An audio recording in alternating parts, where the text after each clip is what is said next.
Rajaya Vivekananda Suraye Satchit Sukhaswarupaya Swamine Tapaharine.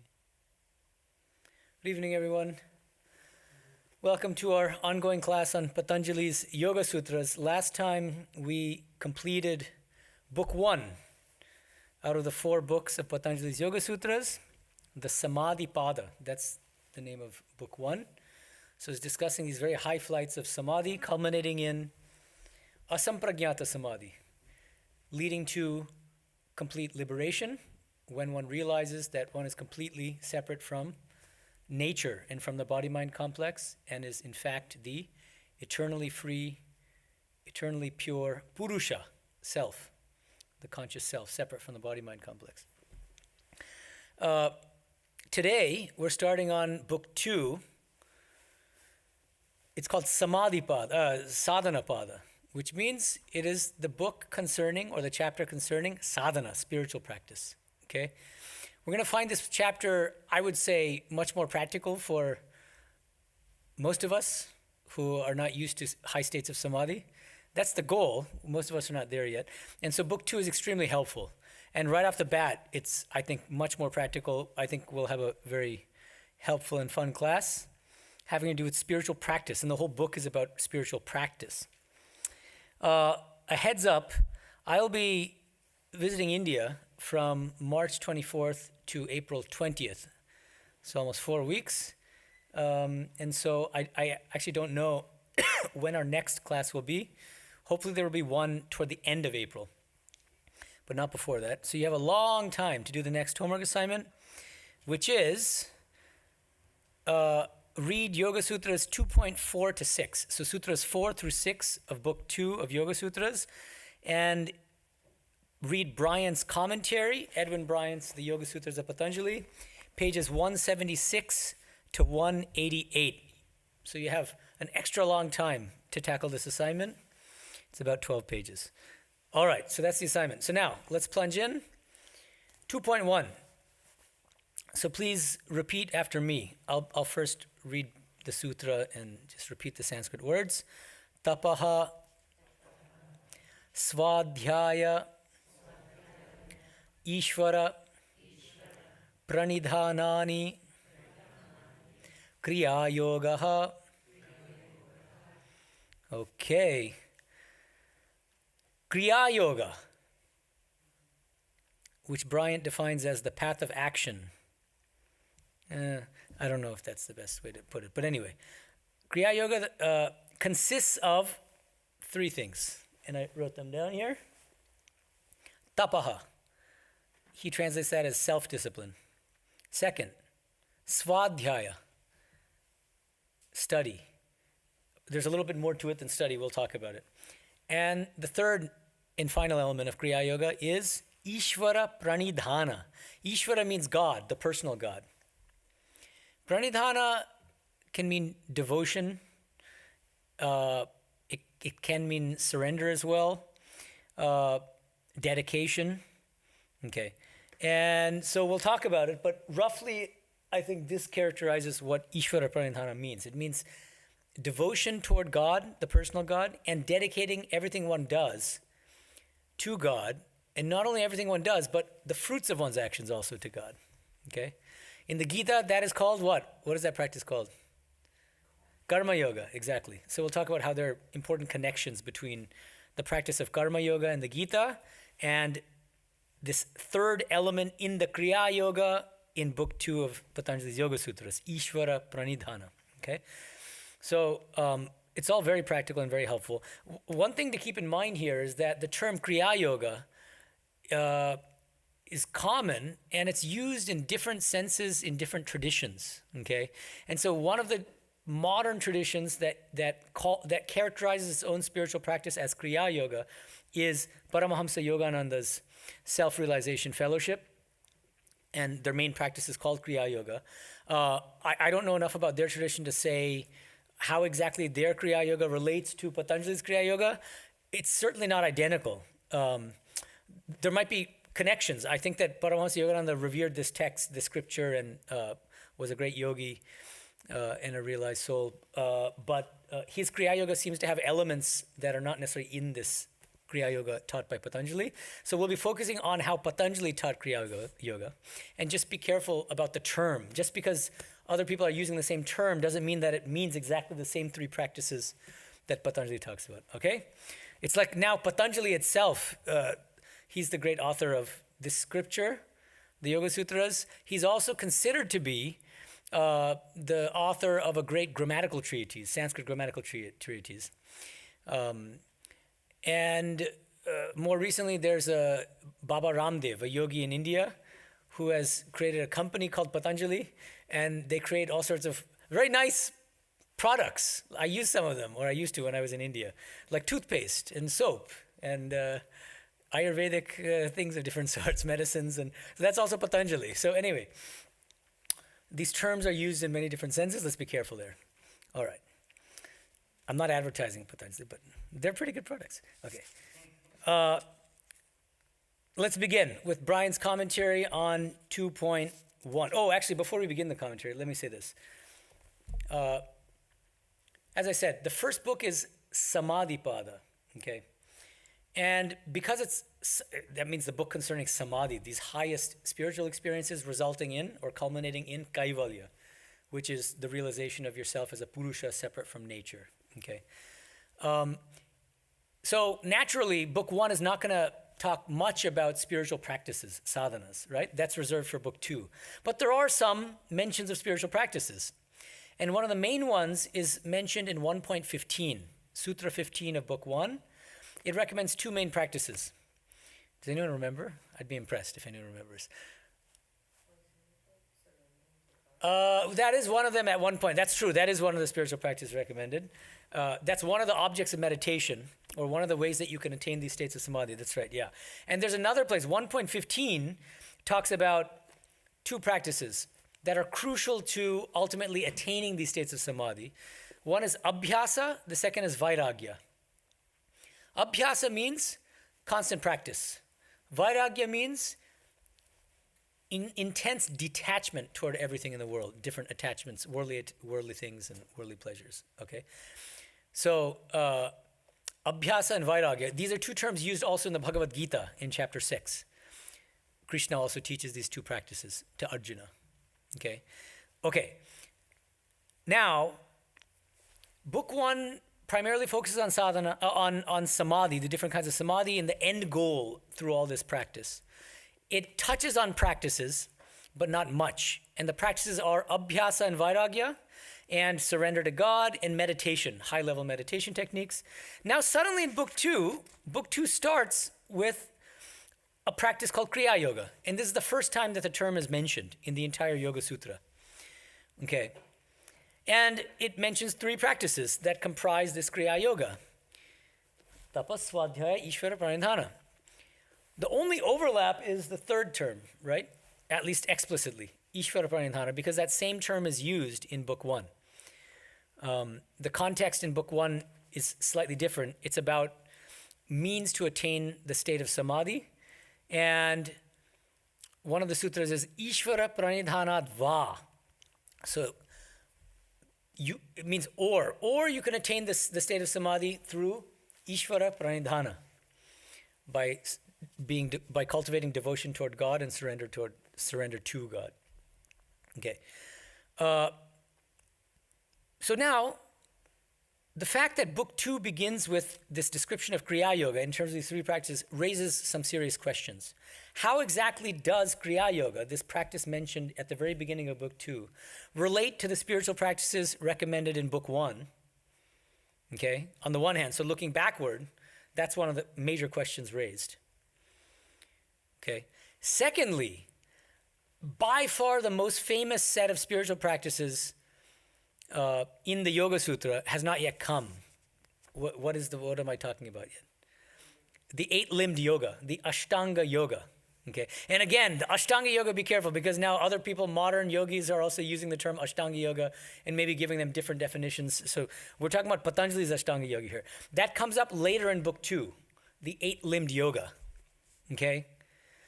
So looking forward, so looking backward, the question is, how exactly do the three spiritual practices comprising Kriya Yoga in 2.1, how do they relate to the spiritual practices recommended in Book 1? Like Abhyasa and Vairagya, and different kinds of meditation techniques, and devotion toward God. Looking forward, how do the practices in Kriya Yoga relate to the Ashtanga Yoga, the eight-limbed yoga, that's going to be mentioned a little bit later in the same book, Book 2, later in Book 2. Okay, now, the answer to the second question, looking forward, is actually relatively straightforward, or at least the beginning of the answer is straightforward. The second limb of the eight-limbed yoga is called niyama, okay? Different kinds of observances. And there are 5 elements in niyama. Those 5 elements are what? These 3, 1, 2, 3, plus 4 and 5. Shaucha, which means purity, and santosha, which means contentment. Okay, but the first 3 elements are exactly identical to Kriya Yoga, the 3 elements in Kriya Yoga. Okay, so now it starts to get a little bit complicated and a little bit confusing about like, why is there this overlap? What do we do with this overlap? And so some scholars go so far as to suggest that these sutras on Kriya Yoga are a kind of what's called an interpolation into the text, which means it was added later. Because it's hard to understand how one can relate this Kriya Yoga practice to the other ones. It seems like it's kind of like a little bit of a different paradigm.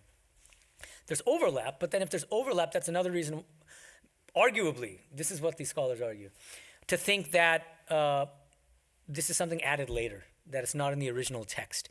In the original text, you have the Ashtanga Yoga, you might have parts of Book 1, but the Kriya Yoga may have been added later. Okay, so this is all background. Now, one thing that is nice about Bryant, in his commentary and his overall approach, is that he's he's a spiritual aspirant apart from being a scholar. And he doesn't just blindly follow the modern scholars in these regards. And so he is of the view that this entire text, all 4 of the books and every sutra in these 4 books, comprise an organic whole. And that the Kriya Yoga, for instance, was not an interpolation. And he gives us arguments as to why. Okay, so now with all that in the background, we can now start discussing Bryant's commentary. And we'll see why Bryant thinks, I think plausibly, that these 3 sutras about Kriya Yoga, 1, 2, and 3 of Book 2, actually fit quite nicely and organically in the context of Book 1 and the subsequent books as well. Okay, so page 169, Bryant says, yoga for one with a controlled mind was described in the first chapter. Okay, Vyasa asks, what about for one whose mind is not so fixed? He reads this sutra, meaning 2.1, as indicating how one whose mind is not fixed may practice a more action-oriented type of yoga, referred to here by Patanjali as Kriya Yoga, and consisting of discipline, tapas, study, svadhyaya, and dedication to God, Ishvara, pranidhana. All right, let's pause here. So Vyasa, who is the first commentator on Patanjali's Yoga Sutra, asks, how exactly does Book 2 relate to Book 1? And how does Kriya Yoga relate to what was just discussed in the previous 51 sutras in Book 1? Okay. And his answer is, all those practices taught in Book 1, Samadhipada, are meant for people with a controlled mind. The term here is samahita citta, an extremely concentrated mind and very pure mind, a very pure and concentrated mind. Only a person with such a pure and concentrated mind can actually engage in those high-level spiritual practices recommended in Book 1. But what about the rest of us? So then Patanjali comes down to our level, mercifully, and in Book 2, he explains what he calls Kriya Yoga for people with distracted minds, like us, especially in this day and age with social media and a million things, and our attention spans are shrinking every day.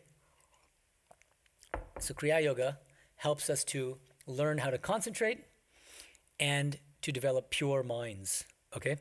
So this is Vyasa's explanation as to how Book 2 relates to Book 1. Now, let's continue. Vachaspati Mishra, another important traditional commentator, points out that Abhyasa and Vairagya, practice and dispassion. And I prefer the term detachment as a translation for Vairagya, but he uses dispassion. Okay, Abhyasa and Vairagya were mentioned in the first chapter, 1.15, as the means of yoga. Whereas here in Kriya Yoga, Tapas, Svadhyaya, and Ishvara pranidhana are being presented as the means. So he's pointing out the thing that I mentioned earlier, right? That these two main practices are recommended in 1.15, Abhyasa and Vairagya, constant practice and detachment. And now these other practices are being meant. So now how does Vachaspati Mishra explain this? He says, practice and dispassion, however, require, so those are the two practices in 1.15, however, require a predominance of sattva, the highest of the three gunas, and so are difficult for the active and outgoing mind that is still under the influence of rajas and tamas. For such a temperament, the means outlined in this sutra, 2.1, produce the required purity of mind. Okay, so I see it roughly as follows. Through the practice of Kriya Yoga, so these three practices, what happens? We purify our minds. And we cultivate more and more sattva, the highest of the three gunas. As a result, what happens? We are better able to cultivate Abhyasa and Vairagya, the two practices mentioned in 1.15. We can persist in our spiritual practices, that's called Abhyasa, and we'll have more and more detachment toward the things of this world. Okay? So it's not that Vachaspati's explanation doesn't conflict with Vyasa's, he's just kind of elaborating it, right? It kind of they complement each other.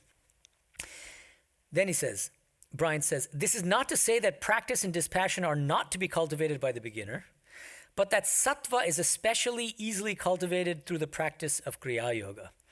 Once the mind is more sattvic, it is more capable of remaining fixed in practice and dispassion.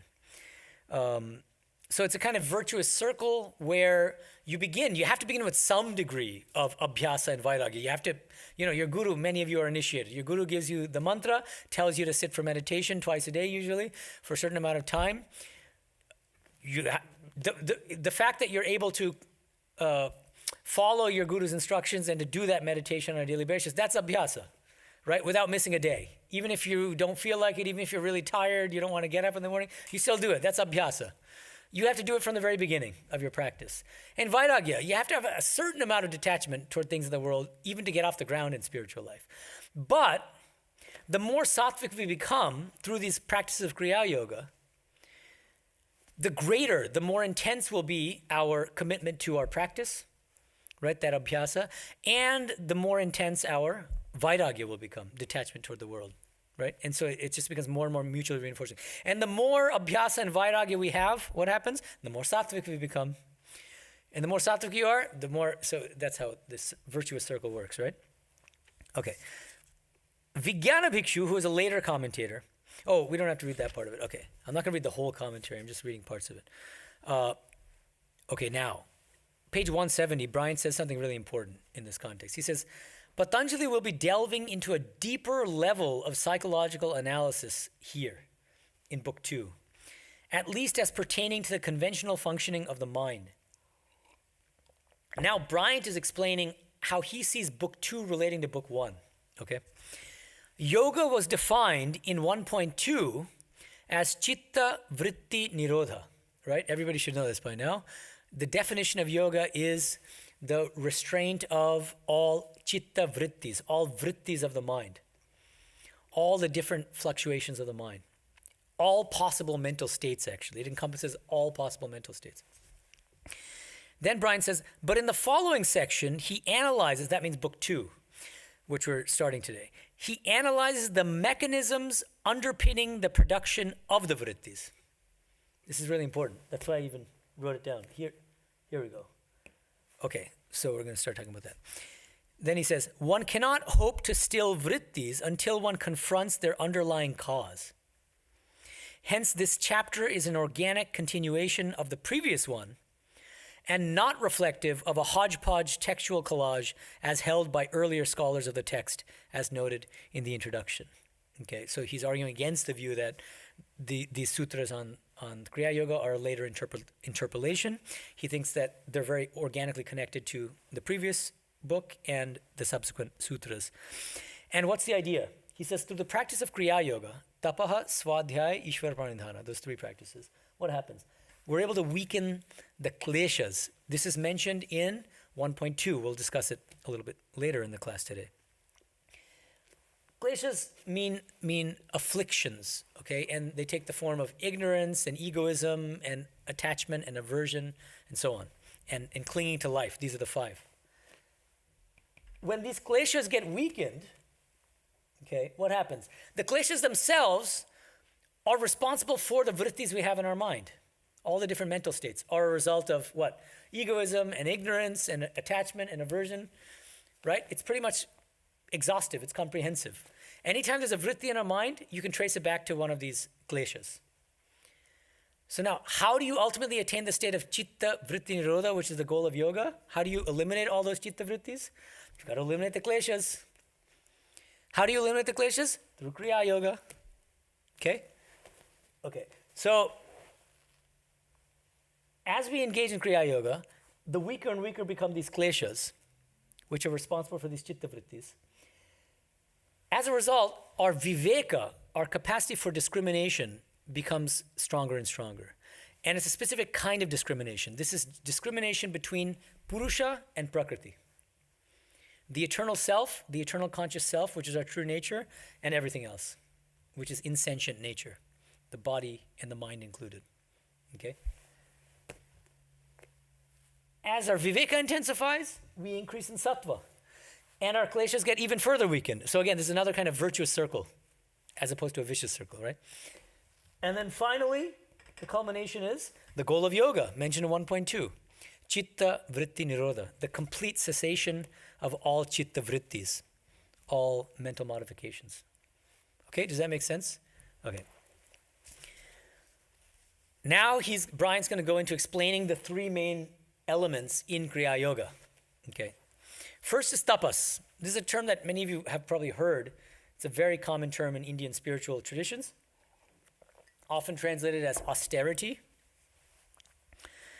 So let's see how Bryant explains this. He says, tapas means the control of the senses. Controlling the quantity, quality, and regularity of one's food intake, for example, the quality of what one listens to or reads or talks about. In other words, the sattvasizing of one's sensual engagements. This reminds me of a mantra from Chandogya Upanishad. Ahara shuddho sattva shuddhihi. Sattva shuddho dhruva smritihi. So, ahara shuddha, when you can attain purity of ahara, ahara literally means food.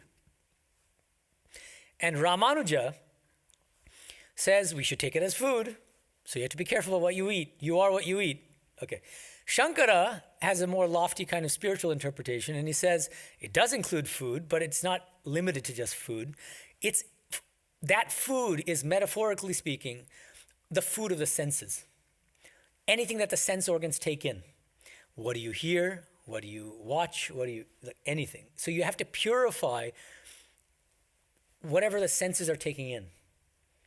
And when you do that, you attain purity of mind. Ahara shuddho sattva shuddhihi. That's Chandogya Upanishad. So I think that's exactly what Bryant is saying. He's saying that Patanjali is defining tapas, austerity, in a very broad way. It's not being limited to, it's very important not to think that austerity means standing on one leg for, 6 years. That is one form of austerity, but it's not the best and highest form of austerity. Also, this reminds me of the Bhagavad Gita, chapter 17, verses 14 through 16. Gita is always advocating the middle way.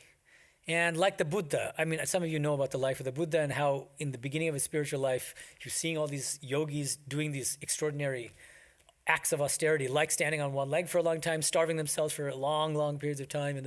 So he tried doing this stuff, and he nearly died from starvation, and then he realized this is not the way. You're just injuring your body and harming yourself.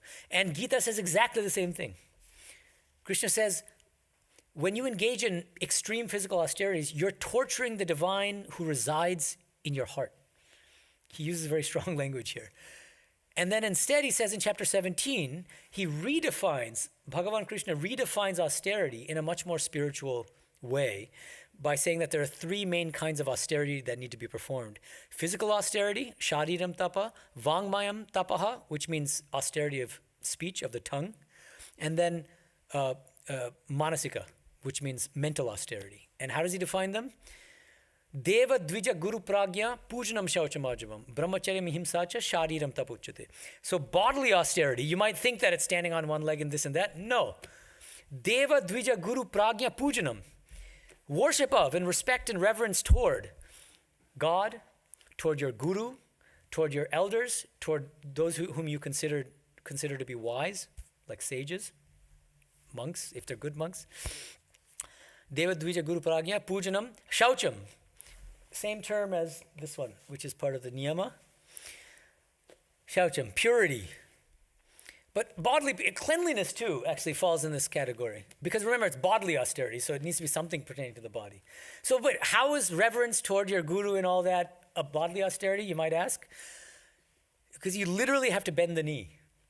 You literally, to your guru, you bend down, you offer pranams. You take the dust of his feet. Because the act of doing that makes you humble. This is something that, what is her name? This professor at Harvard, Amy Cuddy, I believe her name is, Cuddy. She's done a lot of research on what she calls power poses, and especially with women. And she says that by training women who are preparing for a job interview, for some high-stakes job or something, by just training them to use certain, what she calls power poses, like she calls this a Wonder Woman pose, and just standing there for 5 minutes before the interview and looking at a mirror or something, they'll gain a lot of confidence.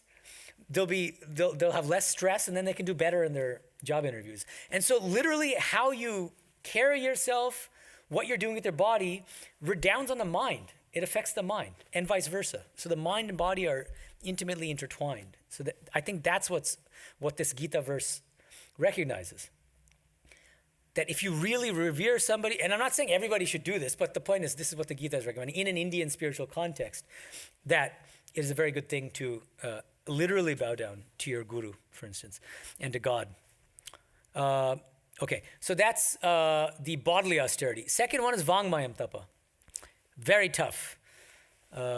You'll see why once I give you the definition of it. Anudvegakaram vakyam, satyam, priyahitam chet, swadhyayabhasanam chaiva, vangmayam tapuchyate. So the same terms there's some overlap in terms actually with the Patanjali. So let me explain it. Anudvegakaram vakyam. So what is austerity of speech, verbal austerity? Anudvegakaram vakyam. When you say something, you should say it in such a way that you don't hurt anybody. And you don't disturb anyone. Anudvegakaram vakyam. Satyam. But at the same time, you can't lie, should be truthful. Satyam. And not just that, third criterion. Priyahitam. It better be beneficial to the person you're talking to. Most of the time, when somebody says something truthful, they'll say, well, not everything I say that's true is going to be pleasant. I might have to speak the harsh truth sometimes. If you have to speak the harsh truth, don't you fall afoul of the first criterion, this anudvegakaram. It might be beneficial in the long run, the harsh truth for somebody, but is it really anudvegakaram? It might disturb the person. And isn't it good and necessary sometimes for a person to be disturbed out of their, whatever their ruts are? So this is tricky. I mean, actually navigating this and figuring out how to put check boxes next to all three. Anudvegakaram, so that your speech is not disturbing, but that it's also completely truthful, and that it's always beneficial. It's tricky. But that's why it's an austerity, and it's difficult. Okay. And then the second line is swadhyaya abhyasanam chaiva. That also falls under austerity of speech. Swadhyaya, the same term used here. Okay? And typically it's understood as study of scriptures, as it is here, except it's a little bit broader in Patanjali. Okay. Abhyasanam. So you make abhyasa, you make practice of swadhyaya as well. And why does that fall under verbal austerity? Because they're texts. comprised of words and you're reading them, right? Like Upanishads and Gita, Yoga Sutras. Third, and the highest form of austerity is a mental austerity. This is still Gita's definition of austerity, but I think all of it applies here as well. Manah prasada saumyatvam maunam atma vinigraha bhavasam shuddhirityeta tapo manasam uchyate. So manasika tapas. Mental austerity is what? Manah prasada. There should be contentment, tranquility of mind. So it's going more and more inward. You notice? It starts with the bodily austerity, then speech, and now it's mind. It's really about internal austerity. Mental, manah prasada, tranquility, saumyatvam, contentment and gentleness and a certain calmness of mind. Maunam, atma vinigraha. Maunam, here it often is understood as keeping quiet, but in the context of mental austerity, I don't think that makes sense. It's, I think, what Eckhart Tolle calls the voice in the head. If anyone's read The Power of Now and A New Earth or A New Earth, he talks a lot about the voice in the head, this constant mental chatter that's going on in our heads. And we're not even aware about it most of the time. Maunam, I think, in the context of mental austerity means you stop that voice in the head. Maunam, atma vinigraha, perfect self-control. Okay, self-discipline, self-restraint, self-control. Bhavasam shuddhi rityetat, and then finally bhavasam shuddhi, total purification of the mind, total purity of mind. What does purity mean? Free from worldly attachments and worldly desires. This reminds me of an incident in the Gospel of Sri Ramakrishna, when Naren, the future Swami Vivekananda, comes to visit Sri Ramakrishna with his friend Bhavonath. And Bhavonath has decided to engage in some serious austerities, and Naren is very impressed, so he decides to tell Sri Ramakrishna, hey, Bhavonath is practicing some big austerities. Sri Ramakrishna says, what austerities? He says, oh, he stopped eating fish, and he stopped taking betel leaf. Betel leaf means pan. Okay. Thakur is not impressed. He says, that's not real austerity, that's not real renunciation. Renunciation of lust and greed is the true renunciation, the true austerity. Okay, so Patanjali agrees fully with what Sri Ramakrishna is saying, and so does Bhagavan Krishna and the Bhagavad Gita as well. Okay, so the higher forms of austerity don't just have to do with depriving the body of food and these kinds of things, but they're a much higher level of practice. That doesn't mean that you should never fast or that you shouldn't engage in physical austerities. That can be very helpful. But you should know that the goal of all these austerities has to be something more internal, more mental. Okay. I was listening today while I was on the elliptical to Lex Friedman's interview of Narendra Modi. It's quite interesting. The first 30, 45 minutes is about Modi's fasting practices. And he talks in detail about them. They're quite inspiring, actually, that he's able to do that. Gandhiji did a lot of that as well. Okay. Now. Okay.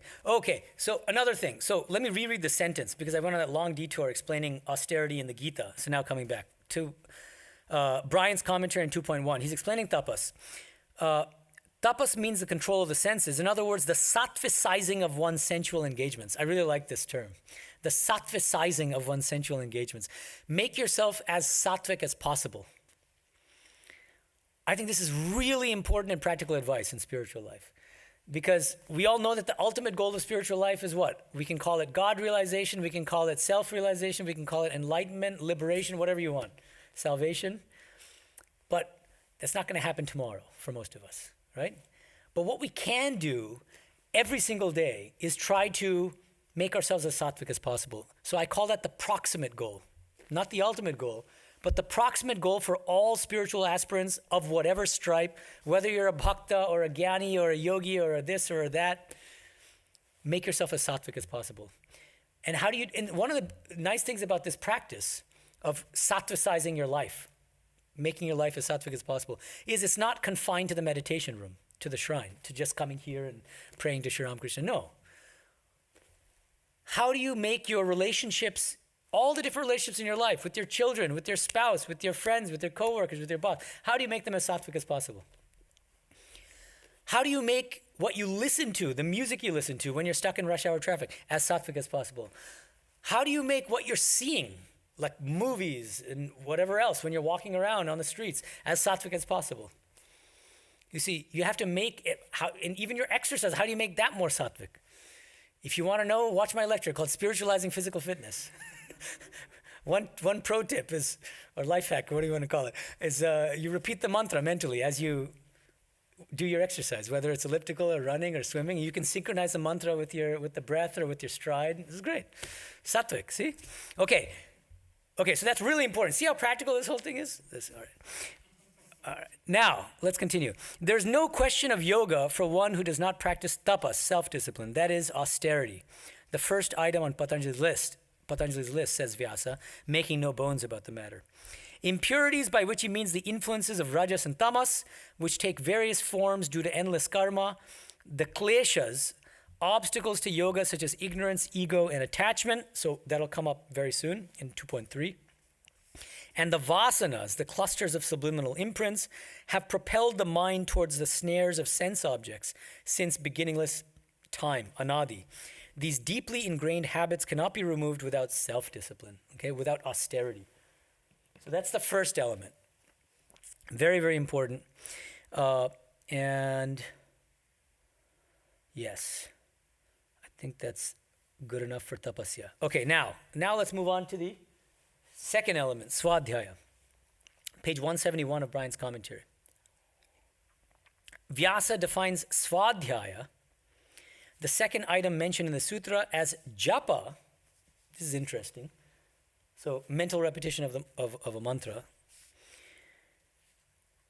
The repetitive chanting of mantras such as Om, and the study of scripture, which is a jnana practice, most especially associated with the Vedanta tradition. From studying scripture, the aspiring yogi gains knowledge and inspiration. Okay, so let's pause here. Swadhyaya. This term is comprised of two terms. Sva means self. It just means self. Adhyaya means study or examination.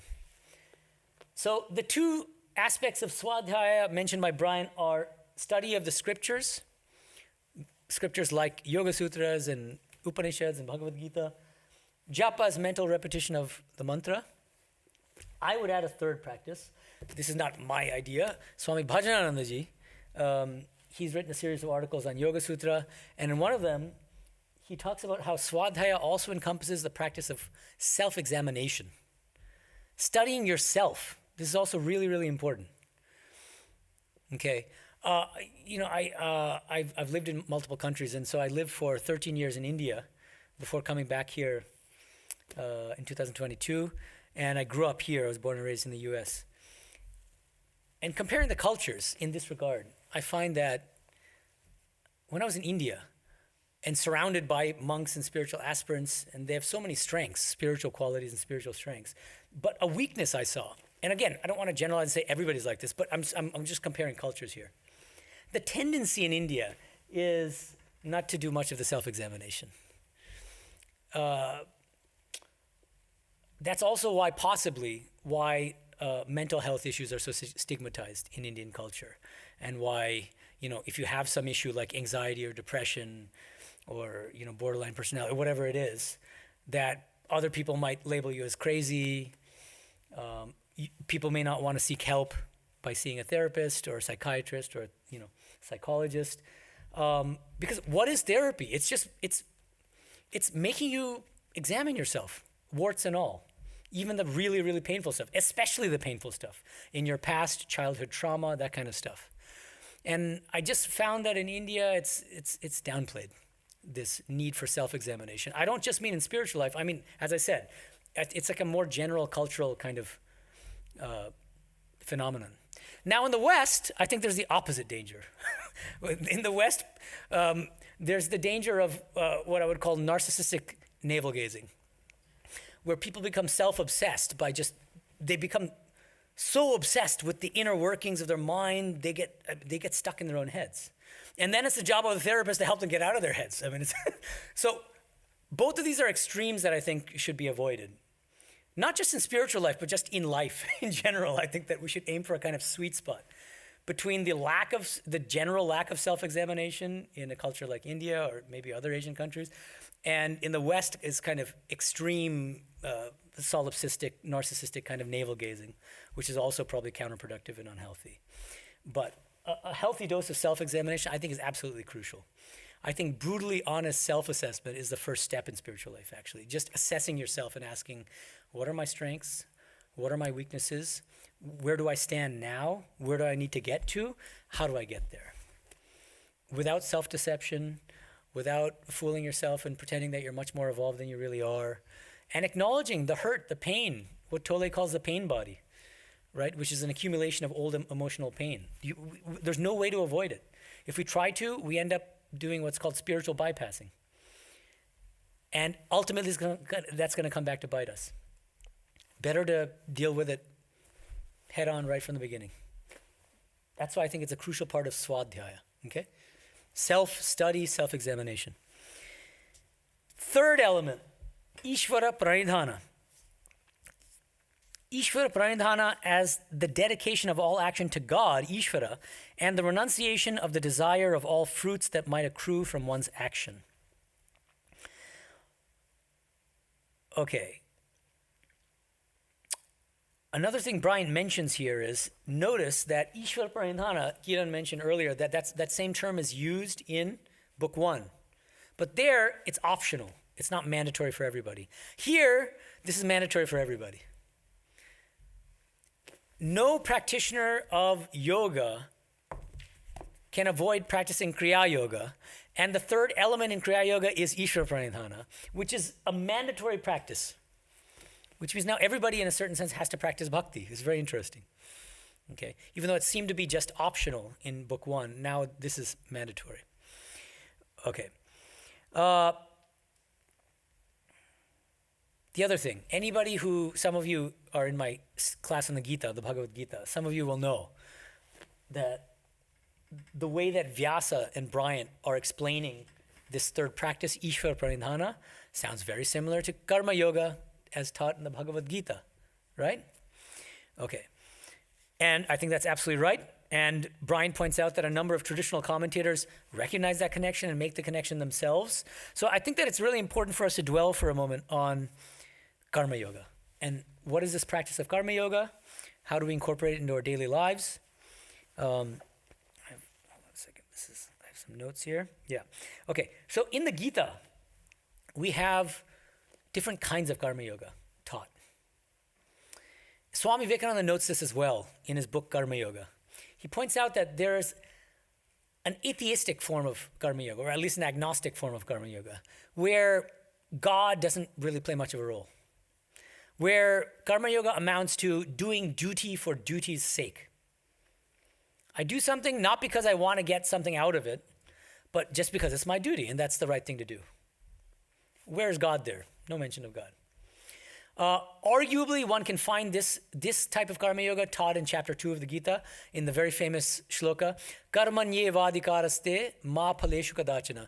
You have the right to fruit, you have the right to the action, but not to the fruits thereof. You have the right to bananas and to apples. Yeah, no. You have the right to the action, but not to the fruits of the actions. Okay? Again, no mention of God. But in the next chapter, chapter 3 of the Gita, one of my favorite verses in the entire Gita, Mai sarvani karmani sanyasyadhyatma chetasa nirashi nirmamo bhutva yudhya svavigata jvara.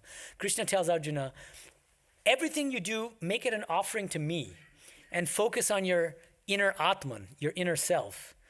Nirashi nirmamo bhutva yudhya svavigata jvara. And then you will be free from all anxieties, expectations, desires, attachments, and you will realize the highest goal. Here, this is what I would call a bhakti-oriented Karma Yoga. Okay? That's why I think that, often and Swami Vivekananda would often talk about the 4 yogas, Bhakti Yoga, Karma Yoga, Jnana Yoga, Raja Yoga. This is supposed to be part of Raja Yoga, the Yoga Sutras. I think it's dangerous to think that these 4 yogas are in airtight compartments. I think it's misleading and I think it's inaccurate. There's a lot of overlap. And I think this is one of those cases where it's very hard to separate Karma Yoga from Bhakti Yoga. If you understand Karma Yoga as the offering of one's actions and the fruits of one's actions to the divine. Because then Karma Yoga is equally Bhakti Yoga. And this is where I would actually quibble with Bryant a little bit here, because on page 172, he repeatedly contrasts karma yoga with bhakti yoga. And he says karma yoga is doing karma as duty for duty's sake. And bhakti yoga is offering of one's actions to God. And what I would argue is that a better understanding of the Gita, is that the Gita itself teaches different kinds of karma yoga. And one of which is a bhakti-oriented karma yoga. That's the one it ultimately recommends and says is the easiest and the best kind of karma yoga. It's a lot harder to just pull yourself up by the bootstraps and say, I'm going to do this, without looking to the fruits. Because that means you have no support. You have nothing to stand on. And it's just your own self-effort, right? But if you can do karma yoga on the basis of bhakti, on the basis of a devotion toward God, then you have somebody to act for. Just think about, like, some of you are mothers, right? So you have children. When you cook something for your children, you're going to do your best. And you're going to put in your best. Why? Because you love your children. And then you're going to automatically not be selfish about it. You're not going to eat first. You're going to let your kids eat first, right? That's common in Indian culture especially. Why? Because you love your kids. You want to make sure they get the best helping first before you start eating.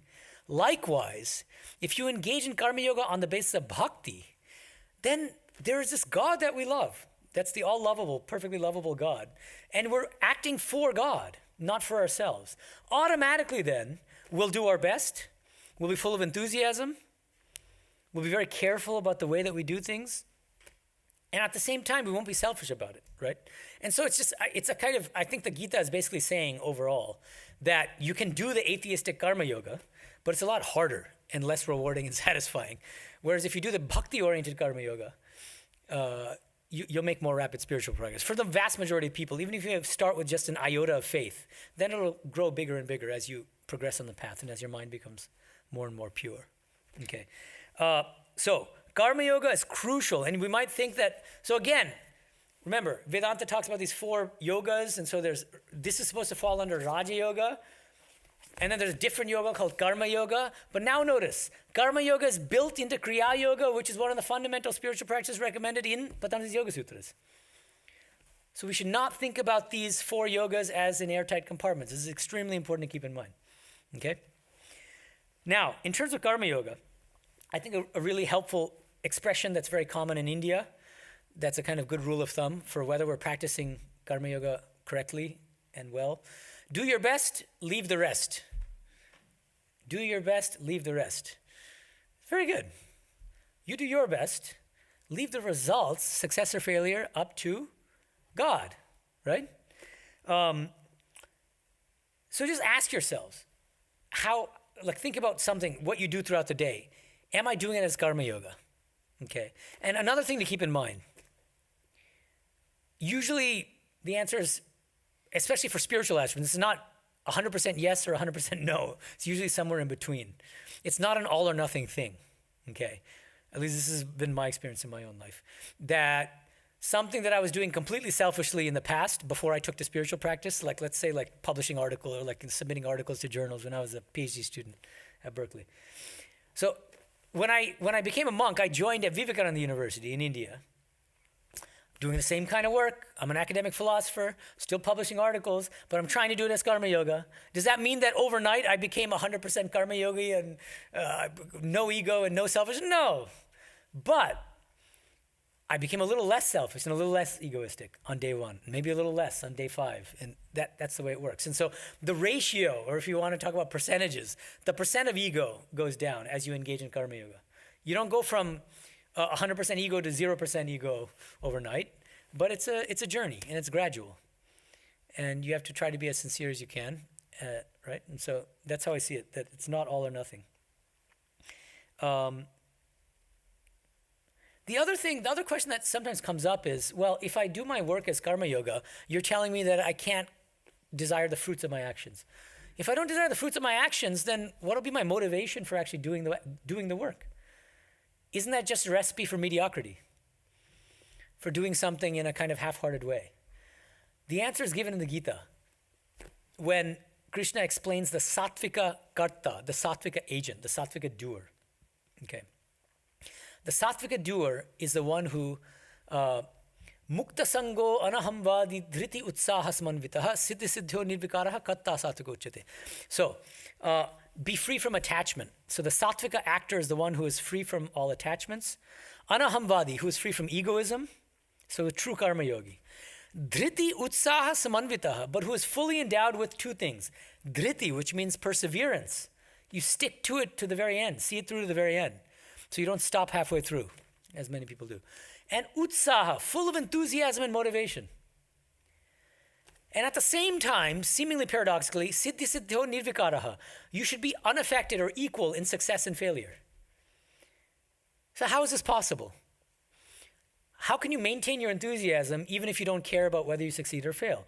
Why? Because you're doing it for God, right? That's the beauty of it. If you're doing karma yoga in a spirit of bhakti, as an offering to God, you're going to do your best and full of enthusiasm. And then you leave it up to God whether you succeed or fail. You tell God, I'm doing my best to serve you. But I don't know how good it's going to turn out. That's up to you, O Lord. Right? Okay.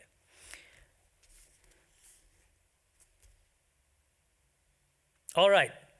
We spent most of the class on just the first sutra. Now we move on to the second sutra. Please repeat after me. This is 2.2.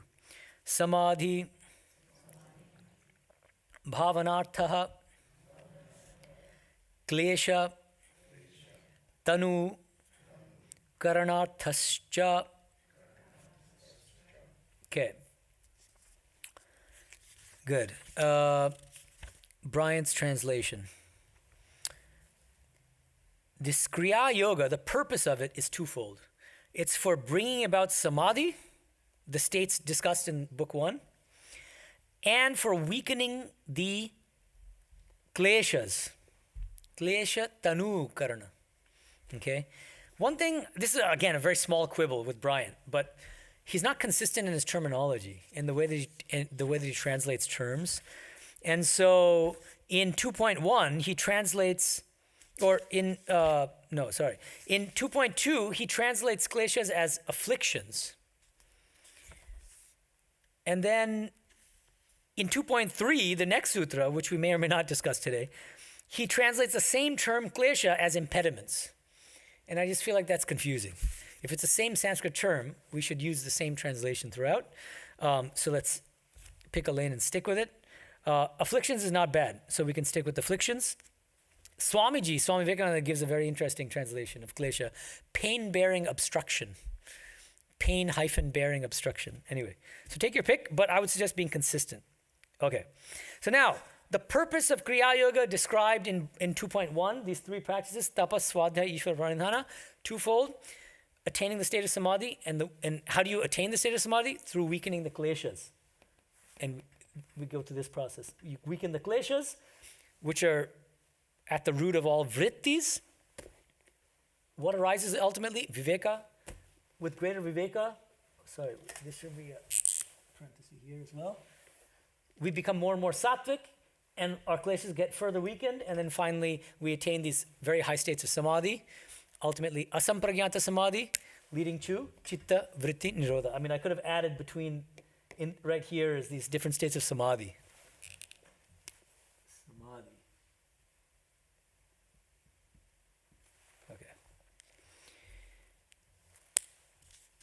Okay, so let's read Bryant's commentary. 173, bottom. Patanjali states here that by the performance of Kriya Yoga, the kleshas, afflictions, nescience, and here again, for some reason, so the first of the 5 kleshas is ignorance, avidya. Sometimes Bryant translates avidya as ignorance, and other times as nescience. Nescience is a kind of old term, which some people may not even have heard of. And so let's just stick with ignorance. Ignorance. Klesha number 1. Ego, klesha number 2. Attachment, klesha number 3. Aversion, klesha number 4. And the clinging to life, abhinivesha. That's klesha number 5. They're the subject of the next sutra. Those 5 kleshas are weakened through the practice of Kriya Yoga. Etymologically, klesha from the root klish means to torment, trouble, cause pain, afflict. This is why Swamiji translates it as pain-bearing obstructions. the word is often translated as obstacles, since in addition to tormenting the living entities, the kleshas obstruct the mind from realizing the nature of the true self. As yoga was defined in 1.2 in terms of the suppression of vrittis, chitta vritti nirodha, so here, Kriya Yoga is defined in terms of the weakening tanukarana of what we will discover are the underlying causes of vrittis, the kleshas. Okay? We are thus moving into a deeper psychological level of the chitta. Okay. And I mentioned that Bryant is arguing against some of these scholars who claim that these sutras on the Kriya Yoga are a later interpolation. On page 175, Bryant makes a case for thinking of it as an organic whole. Some scholars feel that the jump in subject matter from the previous chapter on samadhi to the Kriya Yoga orientation of this chapter points to the patchwork nature of the text. After all, the path to samadhi was defined earlier as stilling the mind, so chitta vritti nirodha, and here as actively engaging in devotion, austerity, and study. So there seems to be, at least prima facie, some kind of conflict in the kinds of spiritual practices recommended. As Feuerstein, who's a major Sankhya Yoga scholar, 1979, has long argued, however, I think it was German, there is an organic transition and fundamental structural coherence between the two, Book 1 and Book 2. Sutra 1.2 defines the primary goal, chitta vritti nirodha, the pacification of the mind, and 2.1 and following concern themselves with those subconscious mechanisms triggering these vrittis, the kleshas, what I've already explained here. The distinction in terminologies and practices in this chapter merely reflects the requirements of a deeper level of psychological analysis and subsequent remedial activity. This chapter is thus an indispensable continuation of the first, providing more specific technical information as to the psychological mechanisms underpinning the chitta vrittis that Sutra 1.2 requires the yogi to still.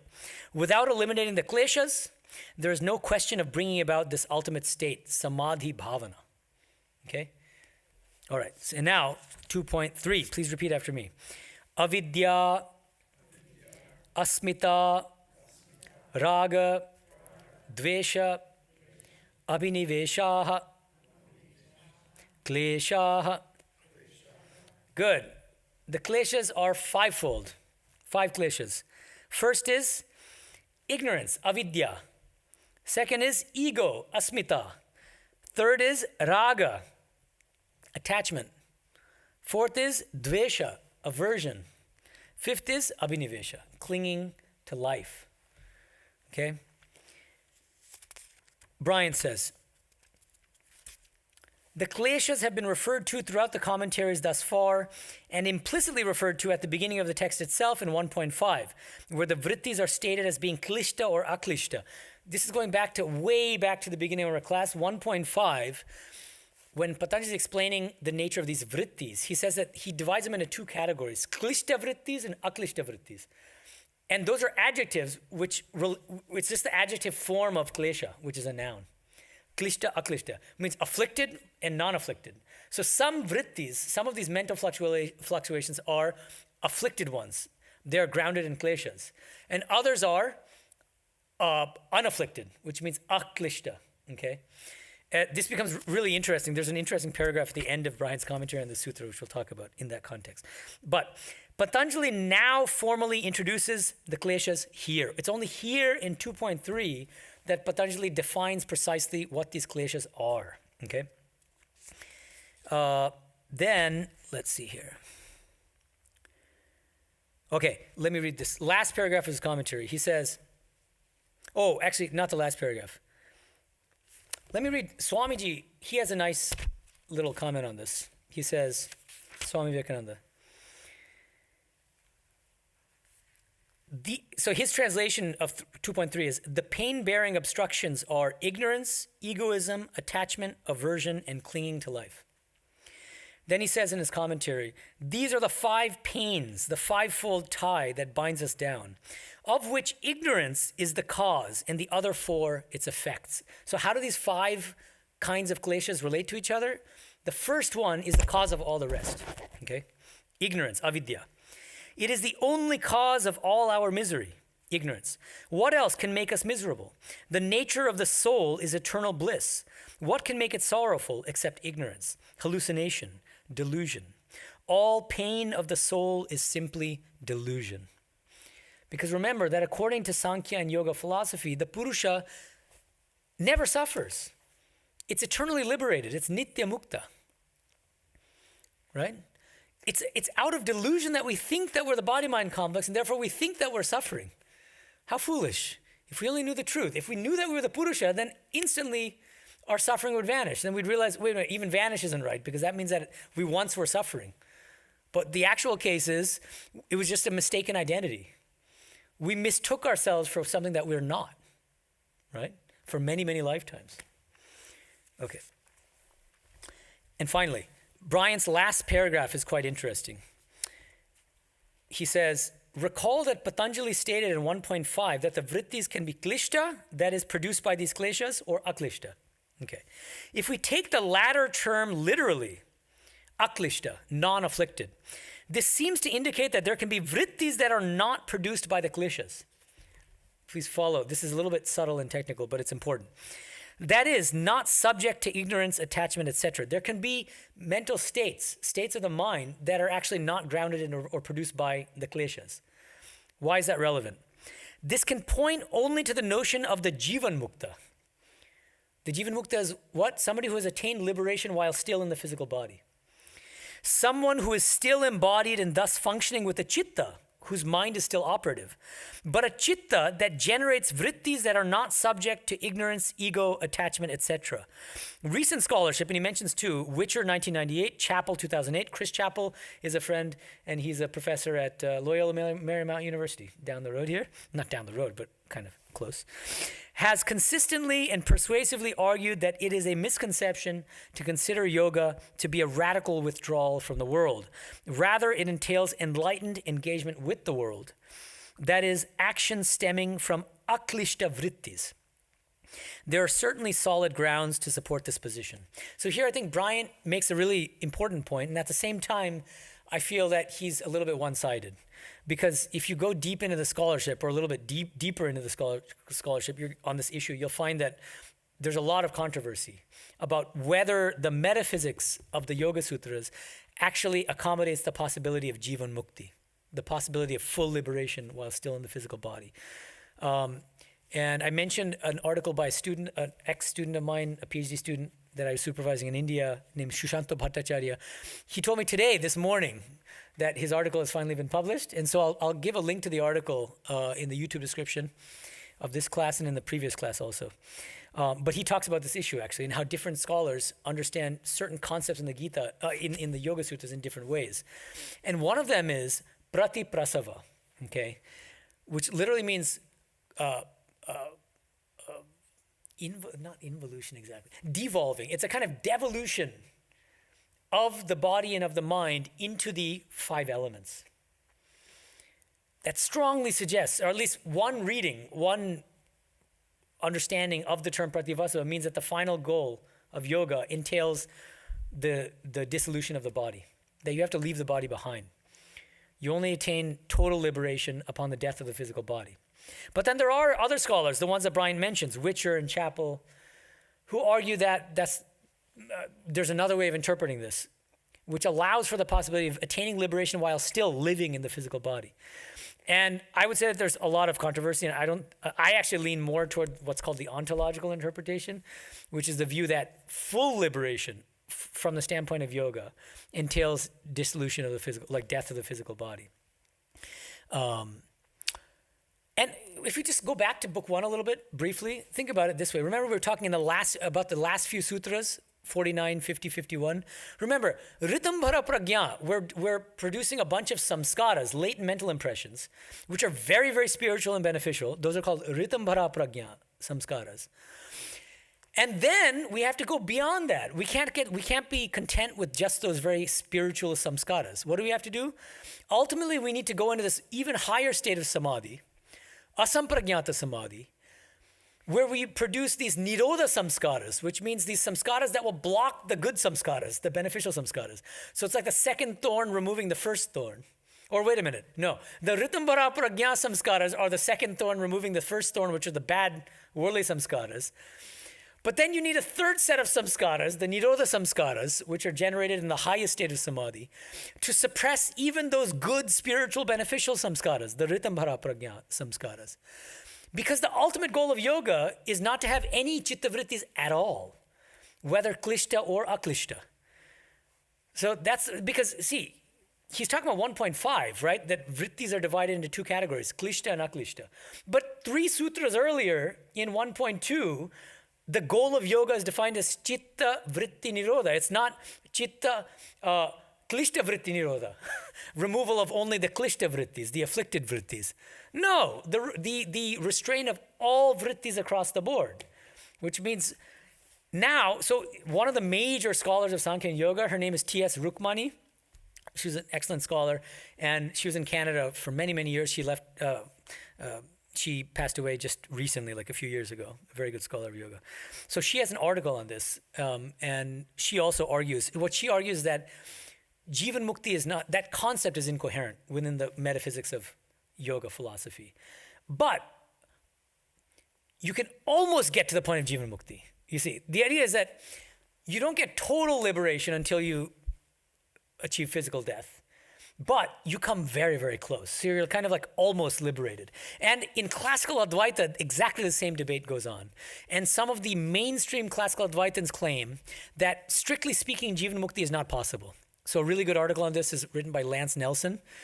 You can look it up. And what they do say is that, no, Jivan Mukti is not possible. And even the Jivan Mukta, the one who is liberated while in the physical body, still has an avidya lesha, a trace of ignorance.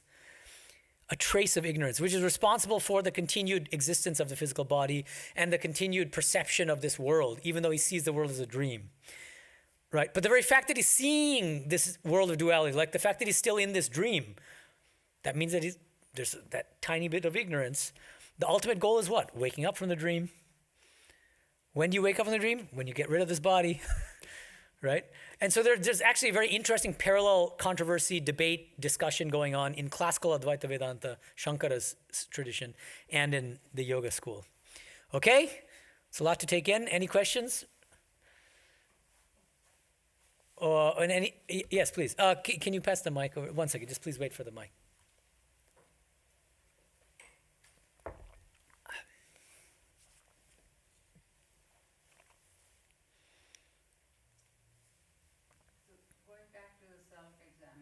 We talked about pain body.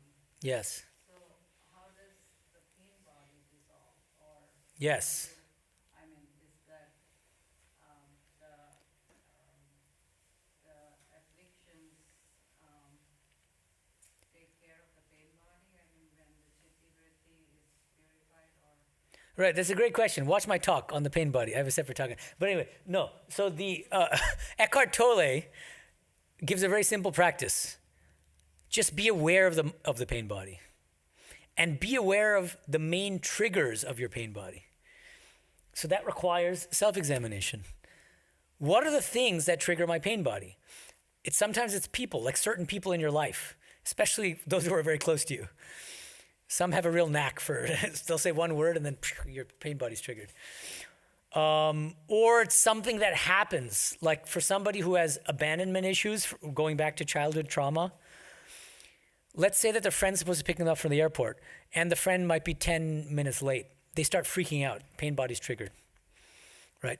And so a crucial aspect of this self-examination is just being aware of what is the nature of my pain body. Your pain body is different from my pain body, different from your pain. Each one is different. They're unique. Right? Because we have different experiences in our past. And all that the pain body is an accumulation of old emotional pain. And the beauty of it is, just by recognizing what your pain body is and when it's triggered, itself is one of the main ways of being free from the pain body, basically. Because most of the time, the problem is we're identified with the pain body. The moment it's triggered, we think we are the pain body, and the pain body kind of possesses us, right? But if we can take a step back from it and recognize, oh, wait a minute, that's my pain body that just got triggered. That means that pain body's not me, right? If somebody runs into my car and I say, oh man, somebody hit my car, that doesn't mean that I'm hit, right? So in the same way. Yeah, can you pass the mic to the in the front? Thank you. So be aware of what the pain body is and what triggers it. I had two thoughts. One is regarding the pain body. Mm-hmm. I read this thing somewhere, I'm not able to recollect who said it, but goes something like this: more often than not, we are upset by. No, it goes something like we are not usually upset because of the reasons why we think we're upset. Mm-hmm. Right. I think for to examine the pain body, I think it also is super helpful to examine what beliefs we hold, which is informing our pain. Like what is our assumptions that is informing our pain and our reactions to. And what narratives are we constructing? Yeah, and stuff like that. Right. Kind of triggering us Yeah. in a lot of situations. Yeah, I think that's another way of answering your question as well. Yeah, thank you. And the other thing I got in mind of when you talked about tapas was Sri Ramakrishna talks about honesty being the best tapas for this day and age. For Kali Yuga, yeah. Mm-hmm. Yeah, right. Just being honest itself is a very great austerity and the highest austerity for this age in which we are so body conscious and have so many attachments and desires. So he's made the path easy for us in a way. But even that's hard. Telling the truth always, not so easy. Especially when you're trying to do it while not disturbing other people. Anudvegakaram vakyam, satyam, and priyatam. And then everything you say should be beneficial and yet not harsh, not disturbing, and at the same time perfectly truthful. Yeah. Yeah, thank you. What's the assignment? The assignment, it's 2.4 through 6, pages 176 to 188. And our next class will be after I come back from India, after April 20th, hopefully at the end of April. All right, thank you, everyone. Any online questions? Rammoy, do you want to check quickly? Okay. Amrita scolded me, even though I wasn't the person to scold, because she said that she asked a question online on one of my gospel classes. She's like, you didn't answer it. And I said, I don't know. It's not. Oh, ouch. Okay. Ouch. All right. Anything else? We're good. All right, thank you so much. Om Shanti Shanti Shanti Hari Om Tat Sat Shri Ramakrishna Arpanamastu.